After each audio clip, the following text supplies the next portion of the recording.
The local weatherman gazes into the camera and politely pleads for viewers to spend their night responsibly, preferably with others within the safety of their homes and establishments. He then proceeds to recite prayer directly from the teleprompter, when suddenly a loud bell jingles and the television powers off. The baker tucks the remote away into his apron as he slams shut the storefront door behind him.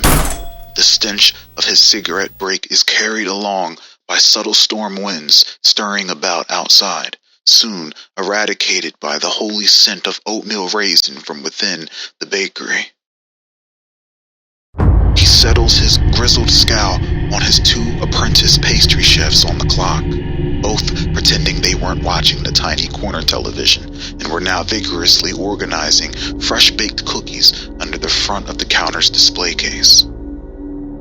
For a moment, the baker says nothing and just stares with shark-like eyes tightening his apron, then makes his way toward the kitchen in the back, without hesitation, without shame, without fear of consequences. To their surprise, he leaves them be, purely satiated by their fear alone. Once gone, the two pastry chefs console each other, silently, trauma-bonded, and far too groomed to escape their situation, until tonight. Tonight was the night this would all end, even if it meant their own demise. The winds can be heard picking up, the charcoal black clouds swell, and soon the ghost rain will come.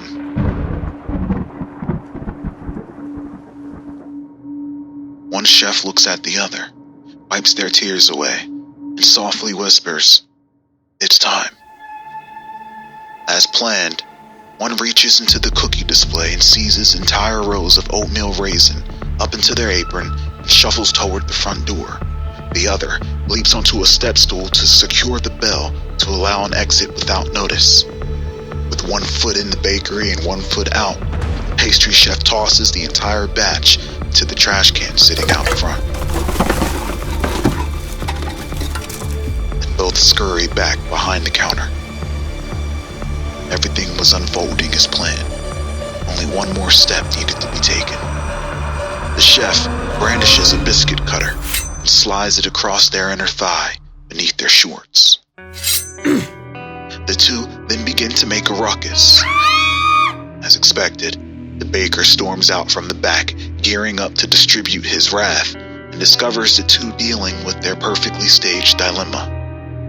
Covering her partner's lower regions, but leaving just enough visible for the baker to see the blood, she pleads for an early lunch break. The baker, as selfish and cruel as he was, reluctantly waves them off, granting their request. The two skitter on by into the back rooms.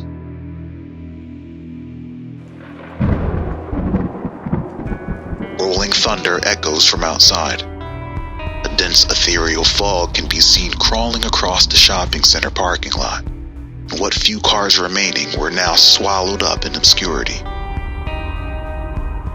The baker stands idly by, awaiting their return while keeping tabs on his stopwatch. Opposed to tending to any outstanding duties, he instead ponders ways to penalize them for every 5 minutes unspent at the front counter. 20 minutes elapse, when he finally grows impatient and proceeds to search for them, when suddenly, the front door swings open, followed by wind and rain. The baker gulps, then glances over at the fire extinguisher. Despite being unsettled and frightened, he was confident he wouldn't need it. They never do. He quickly glances at his watch, reading 1 a.m. on the dot, and with both hands, he grips the counter's edge, bracing himself for one of their most familiar and beloved patrons. The ghost rain intensifies, and through the pale mist comes a silhouetted figure, slowly gliding closer toward the bakery, every blink of the eye bringing it forth closer, until finally, before his very eyes, the woman with child, a lumbering bugbear with an imposing posture, stood naked on the other side of the counter. Her leathery, baked flesh glistened in the foreground of the ominous pale lighting radiating from the doorway. Her face barely clung to her cheekbones, grimacing with exposed, decaying gum line. Her eyes were passages into the void, her hair perpetually falling from her head and evaporating upon the surface of the counter. And as foreboding as her stare was, the cornerstone of her repugnant presence was her grotesque protruding navel, evidently pregnant with child, as always. For decades, the shopping center has been haunted by this visitant during a seasonal ghost rain. However confident in his preparation, the baker wasn't concerned in the least, though soon he'd come to regret the methods he used to scourge his staff, his victims. Timid and brittle in tone, he asks, "What will you be having today?" The woman with child's lifeless face didn't move. However, a disembodied voice reverberated from within her belly. An imprint of a grown adult's face pressed outward, mouthing the words the baker heard ringing from within his head. "Oatmeal, raisin," the voice says. "Ah, of course, dear." And without hesitation, the baker reaches into the display for warm oatmeal raisin cookies and to his surprise finds none. Dying inside, the baker looks twice, but to no avail. No oatmeal raisin. The baker doesn't even bother to plead with the woman with child and immediately turns around sprinting for the back room, but finds himself locked out. He began to bang and kick at the door, shouting for them to let him in, but there was no reply. The baker begins to cry, pleading and apologizing, even offering them bonuses and all the vacation they wanted, but nothing could amount to the sorrow he bestowed, nor equate to the punishment he was owed. The baker turns around slowly and watches as the woman with child phases through the counter toward him. The woman with child somehow always knew what wasn't available, and the penalty for this was misery. The baker's hands begin to sizzle and melt upon the surface of the now scorching hot floor, forcing him to his feet. His eyes suddenly crackle and dissolve within his head from the scorching heat filling the bakery. The walls succumb to immolation. Paint and tile melt and crumble under the pyrokinetic wrath unleashed by the woman with child's cursed flames. Flames that burn slow, preserving the baker just enough for him to feel every molecule of himself dirted. The apprentice bakers watch from afar.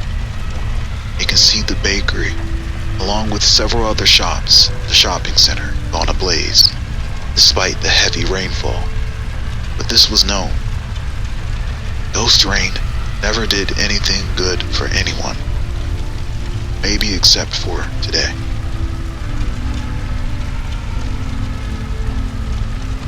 Keep oatmeal raisin in rotation from open to close, stop playing.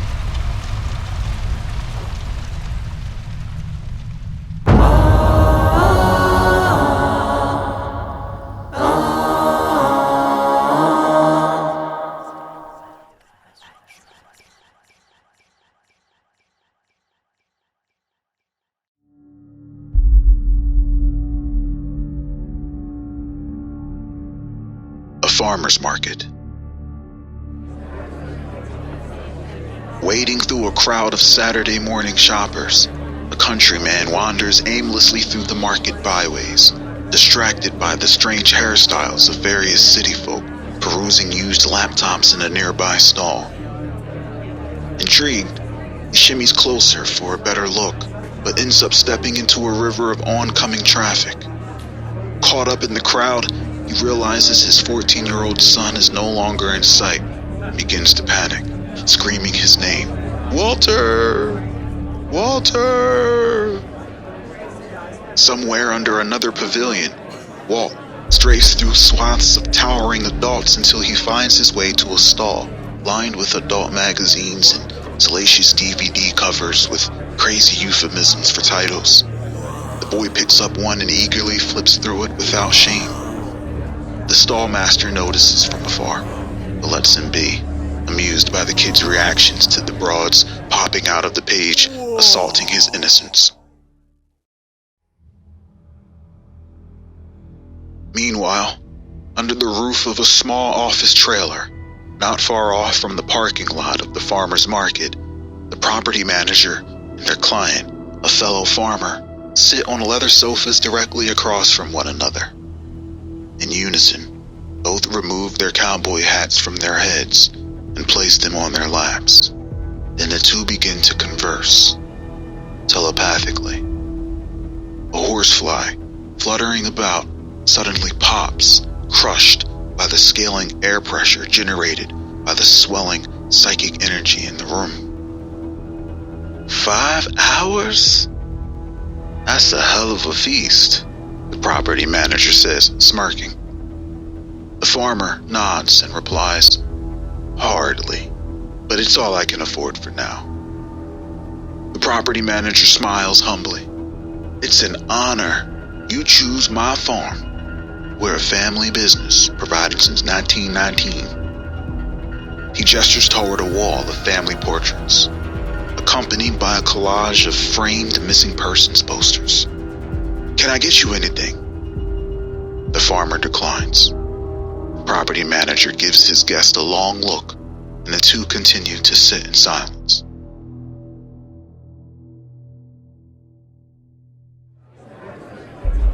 Eyes glued to the first page of the magazine, time stood still for the boy as he attempted to wrap his mind around the mysterious confusion that he was feeling when suddenly he felt the feeling of prying eyes staring into the back of his head.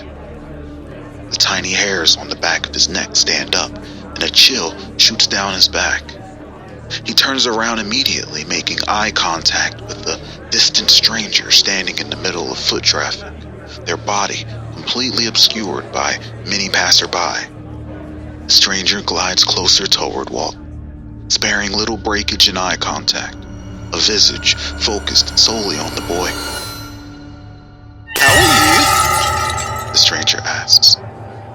The kid was a little confused and unsettled by the stranger's interest in him, and nervously replies with a lackluster hi and bye, making little to no eye contact during the action of excusing himself, when suddenly, bursting out of the crowd of people, came several decaying arms, seizing the boy's legs, arms, and throat, and begins pulling him closer to them. For several minutes, the boy is violently strangled behind a mob of ghostly figures easily mistaken for the living, barring him from escape and hiding the assault from onlookers too busy to notice. The boy's screams completely muffled under jubilant market commotion, then completely vanishes without a trace.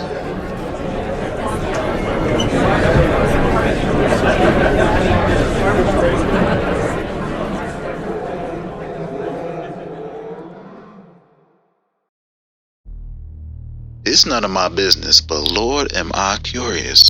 I wouldn't be able to sleep if I didn't ask. The property manager runs his finger across the felt brim of his hat, hesitating to ask the question his guest can see coming from a mile away.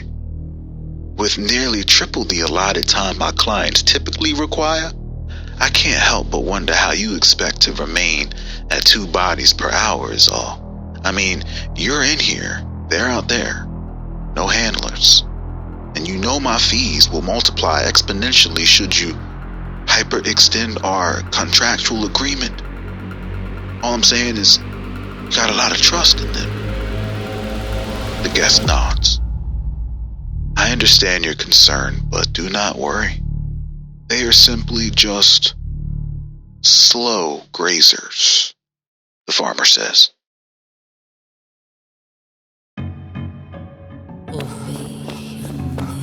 The father, now desperate, caring little about the people he tramples in his path, shoves and rustles through the pavilion, calling out for Walter.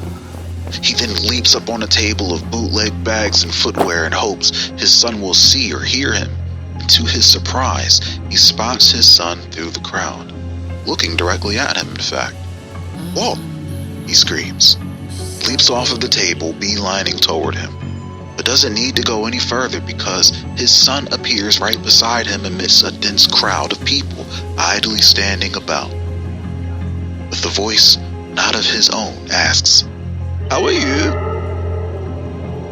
Relieved but confused, the father kneels and reaches to hug his son but finds nobody to grab. Walt's face retreats deeper into the jungle of shuffling legs as the father stumbles through on his knees, struggling to grab hold of Walt, who is as fleeting as his disembodied voice echoing about. Walt again asks, with a voice strange and not of his own, "How are you?" To which the father replies, "What is this? Who? What?" A ghostly mirage manifests into a mass of decrepit, flailing arms reaching out from between the legs of shoppers and begin mercilessly pulling the father deeper into the abysm of the crowd. While struggling to gain his balance, all he could see were the floating faces of countless victims snatched away into oblivion who wanted nothing more than to bring him with them. The father resorts to screaming for help until cold, dead fingers drive themselves deep into his throat, gouging out his esophagus, and soon his entire body, as his corpse is dragged into obscurity.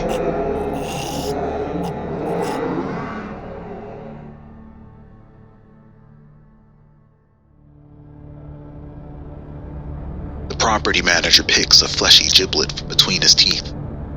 My market is renowned for its diversity. Some may say a little too enticing, even for the most complex. It's not uncommon for my client's dead stock to follow the food home. The farmer glances down at his watch, then back at the property manager. Hardly able to keep this accomplishment to himself, the farmer comes clean and explains that to label his dead stock as complex would be a harsh understatement. He leans forward, staring into the property manager's cold eyes. I've taught them to be quite, we'll say, curious. See, the way it works is if and surely when their curiosities are not quenched, then and only then, the farmer makes a strangling gesture on himself. The property manager looks intrigued and impressed as his neck elongates, making room for pulsating veins, and with unprecedented spasmodic glee and gusto, he lets out a demonic "yeah!" Soon joined by the farmer, crooning in unison for the remaining span of the farmer's market feeding. How are you? Some really want to know.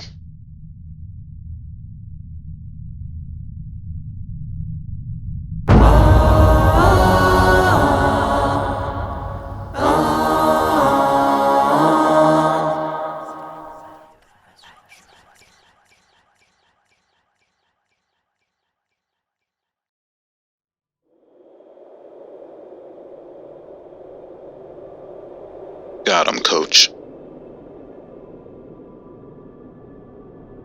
Up high upon a mountaintop, 5 towering, robed figures with bizarre masks obscuring their faces, shrouded by night, and yet as equally illuminated by the star fields above, stand by one another in a perfect half-circle, the mouth of it facing outward toward the scenic mountainscapes.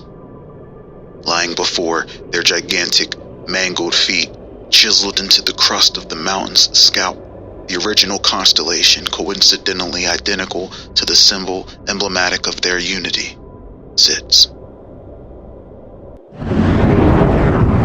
Slowly, manifesting from behind a veil of erupting black smoke, appears another robed figure, kneeling before the large etched symbol. The figure retrieves a dagger and an effigy of an innocent from within the bowels of their cloak, and in one swift motion drags the blade across his own rib and savagely impales the effigy. One of the giants, a remorseful king, falls to their knees, wailing in sorrow. The others hold back their emotion, but a sympathetic hand is felt on his shoulder.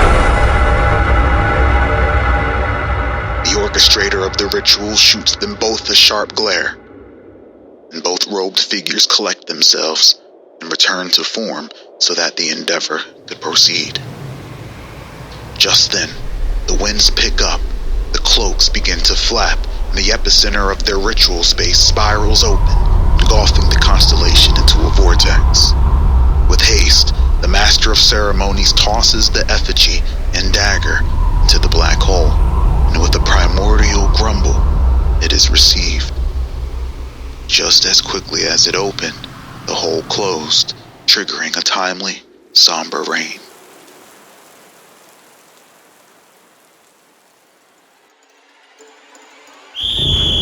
A whistle blows, and the toss-up commences the game of champions. This contest of height and reflex is won at ease as the ball gets seized and immediately relinquished to the point guard, the remorseful king, number 73. His irises flicker, bearing witness to the entirety of the court in front of him and behind him with unnatural perception. Like drones, his teammates strategically maneuver around the court in accordance to the game plan. A calculated setup, isolating the remorseful King 73 and their opposition's star player on their own quadrant at the top of the key. The remorseful King peers over at the head coach who is awaiting his glare, and in one swift, familiar, esoteric gesture, the coach confirms his approval. The remorseful King puts the ball to the floor and approaches the star defender. Defender who was key to tying the series and the only obstacle in their way of the championship. The remorseful King dribbles with finesse and subtle supernatural nuance only an elite defender could notice. He could hardly keep his eyes fixed on the ball as it seemingly vanishes and clips through number 73's legs with perceived intangibility. The defender glanced at the referee to see if he was witnessing this, but it didn't seem so. The opposition's coach screams, commanding that he focuses back on his assignment, and when he does, the remorseful King cuts to the defender's right, sparking a chase to the shoulder of the key, which is then concluded by the ball handler with his signature unexpected step back to the three-point line that inherently leaves the defender off balance and too far out of reach to effectively defend. However, with exemplary reflexes, athleticism, and defensive IQ, the star defender keeps up with the remorseful King, rising to the occasion and contesting the handler. A great surprise to all, though. This was not the signature crossover fans and media were familiar with at all, but instead, it was a technique far more intricate and complex as it was malignant and demonic. With supernatural reflexes, the remorseful King's muscles shift on a dime, canceling his crossover mid-motion and crossing into the opposite direction, something physically and virtually impossible. This grand deception scrambles the defender, flinging his body and brain into disharmony. His ankles shift left, knees shift right, as his tibias shatter into fragments across his twisting fibulas that pull his calf muscles into a spiral like pasta upon a fork. The stadium goes silent as the defender slides across the court in a pool of his own blood, landing in the center of the key, dying of shock. His legs nearly amputated, they were so mangled. Whistles are blown, and the game is brought to a halt as paramedics swiftly tend to the grotesquely injured player.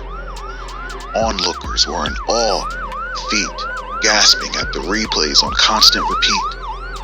The first of many spectacles that night that would be posterized and immortalized for an eternity as the remorseful King's team would go on to pulverize the opposition in a supernatural display of athleticism, resulting in a 57-point gap and a championship victory over their opponents. The stadium erupts with celebration, and everyone was in a frenzy, all except for the coach.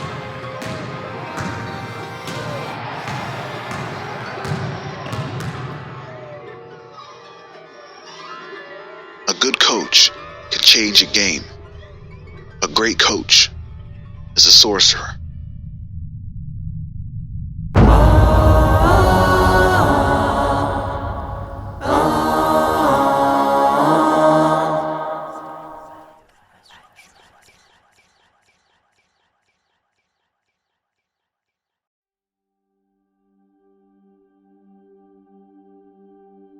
Peripheral vision. After talking her brother off of the ledge of the Delaware Memorial Bridge, the siblings sit, steeped in an awkward silence under red traffic lights. Only a persistent rain could be heard cascading over empty streets, in tandem with the excited panting of his pet pit bull, who he left starving in his apartment for several days. Despite being abandoned, the angelical beast persistently and enthusiastically attempts to clean his master's exposed forearm wounds, riddled with evidence of recent laborious drug use.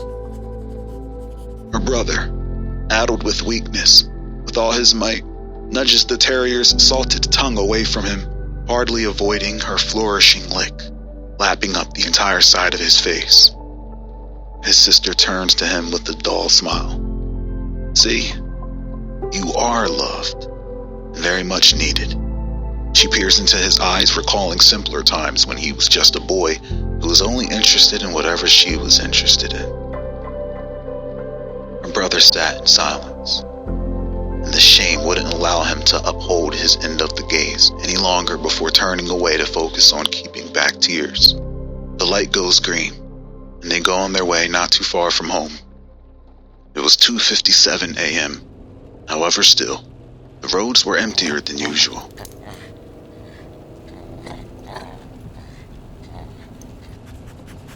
She hoped for another red light, for it was an opportunity to converse a little, maybe figure out how she could help with getting him off rock bottom. Several intersections later, they approach a green light turning yellow and on the verge of going red.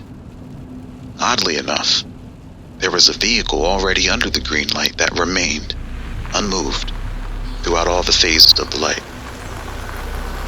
Pulling up beside it and coming to a rolling stop, she peers over her brother toward the vehicle to see if anyone was still in it, perhaps sleeping or having some kind of issue, and almost instantly, she spots a face that she could barely make out as it was enumerated by red traffic light.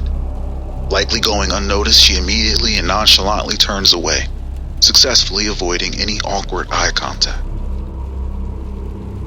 As planned, the sister cautiously initiates small talk with her troubled counterpart, but is interrupted by his dog, who begins barking frantically at the neighboring vehicle. She turns to calm the pup a bit, then returns to the conversation, which begins to bloom as her brother opens up with tears and begins to share truths of the demons racking his brain. The need. The source. The sister smirks and shushes him while retrieving a box from her shirt pocket. His eyes light up once she reveals its contents to him. More of the same of what got him here to begin with. Before fixing his chapped lips to ask for a free sample, his sister gives him a stiff price point. $600. He just about begins to lose it before suddenly his dog begins flipping out, increasingly irritated and circling in the back seat. The sister begins to yell at the dog until she unwittingly glances over her brother's shoulder once more, locking eyes with the driver in the car next to them. An unusually large and bulbous visage with vacant eye holes sat there, gazing at her through the window. She began to experience a wildly uncomfortable magnetic sensation that began to pull her eyes in opposite directions, forcing her to blink. But even that was a struggle. Just as quick as it began, the sensation ended, though. The pain, the pressure, the barking now muffled. Slowly opening her eyes, she finds herself in the other car. Across from her, she sees herself, or whatever it was that had now usurped her flesh, staring back at her with cold, unfamiliar yet familiar eyes, slowly pulling off and out of sight as the light turns green.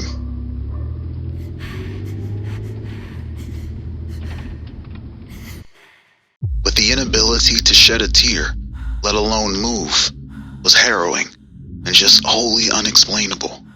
Physically displaced, spiritually bound to a slab of flesh, carved and stretched into a face, then grafted onto a decrepit cluster of hatched spider eggs fixed onto a wooden spike, propped up between the steering wheel to pass as a person in the driver's seat, like bait. Suddenly, she feels the cold hands of a stranger peeling her off the base of the husk, from chin to brow, and hanging her delicately upon the car seat. From this view, despite being upside down, she now bears witness to the unimaginable. Hundreds of tiny hovering necro-fetuses queued into a single line spanning across the entirety of the front car seats, spiraling up the wooden stake, waiting for something.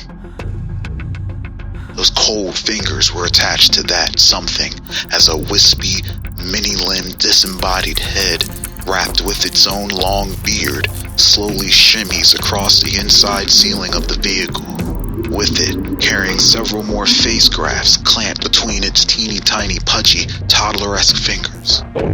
Ethereal guttural cooing emits from its mouth as it contemplates which face to choose before it begins to unfold its choice of face diligently upon the cluster of eggs, then imbuing it with a necro-fetus in preparation for its next catch. Avoid eye contact with people in cars next to you at stoplights.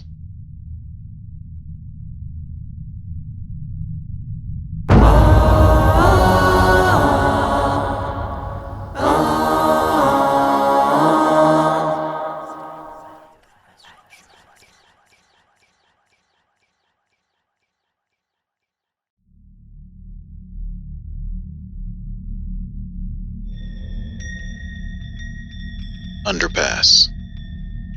A balled-up hazmat suit gets tossed into a car trunk partially covering a dead body, riddled with bullet holes and nice dress shoes. A sensitive man, a claustrophobic, who also happens to be a germaphobe, slams the trunk and faces a scenic view from atop a mountain, finishing his cigarette.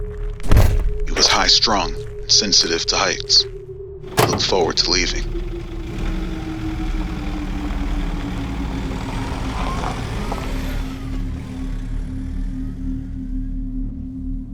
Hours later, and nearly down the mountainside, we see the goon clenching his sweat-laced steering wheel firmly with both hands, face buried within the bedding of his trembling wrists, succumbing to the ridiculous urge to turn back, making for an hour-and-a-half detour at the least. Time he didn't have. The altitude, the anxiety, the asthma, a recipe for disaster. Specifically, a suffocating heart attack through the rails, off the mountainside, small flaming wreckage, not found for a while, banana bread, disaster. Another half hour passes before the sensitive, claustrophobic germaphobe musters up the spirit to press onward through the underpass. This wasn't just any underpass. This was a one-lane passing off as a two-lane where if both vehicles had at minimum a code of paint, they'd surely collide. It was tight. It was ridiculous. But he found his way back here twice and was just simply tired of searching for a way down the mountain. With no oncoming traffic in sight, this was his chance. He dabs sweat away from his steering wheel, lowers the music and windows, and sanitizes his hands before making his way toward the underpass, cautiously. The smothering, humid hands of claustrophobia constricted him, siphoning air from his lungs, massaging an oncoming panic attack. However, this escalation of regret didn't stop there. A sketchy, 72 Buick Riviera comes creeping around the opposite end of the underpass at an unsettling speed of a rolling crawl, further proving that this bottleneck of a path was a misleading, one-lane death trap as the vehicle nearly blocked the entire exit on its way in before coming to a stop. The sensitive claustrophobic germaphobe facepalms, then beckons to the Rivy to come through the tunnel first. Come on! However, after moments pass, it doesn't budge. Okay, well, I'll go then, he mutters under his breath and begins to press on. The sketchy Rivy follows suit, seemingly mirroring his moves again. The sensitive claustrophobic germaphobe stops once more, as does the sketchy Rivy once again. Then comes to the realization that this is either a joke or a misunderstanding and decides to fully commit to passing through. But so does the Rivy.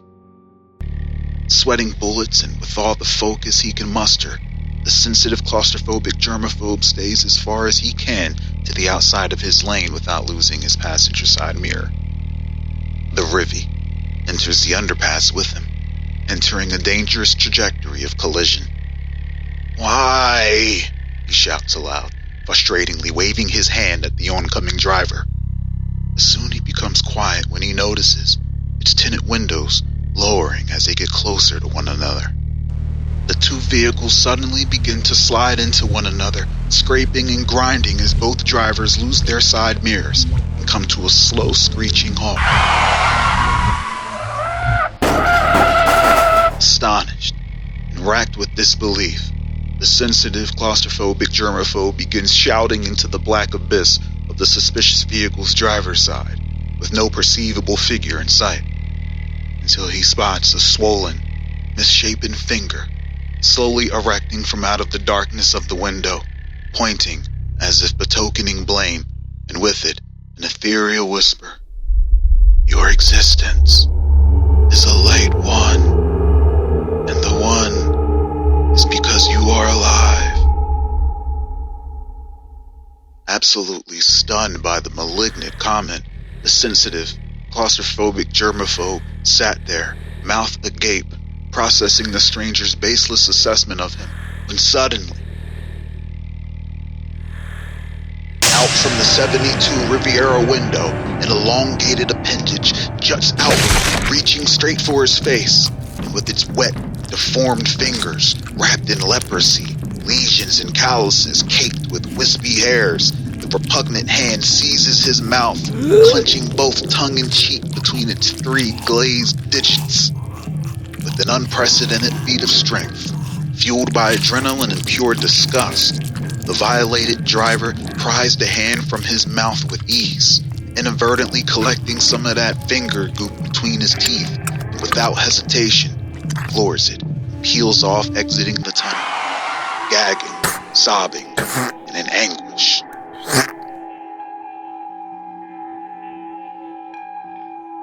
Over the course of 3 months, roughly, the sensitive claustrophobic germaphobe continued on as a cold-blooded assassin hitman, but not for long.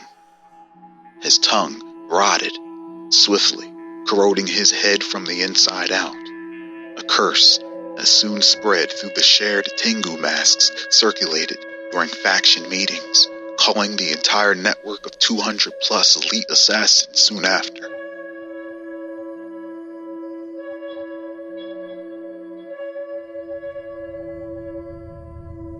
Avoid tight, self-policed underpasses.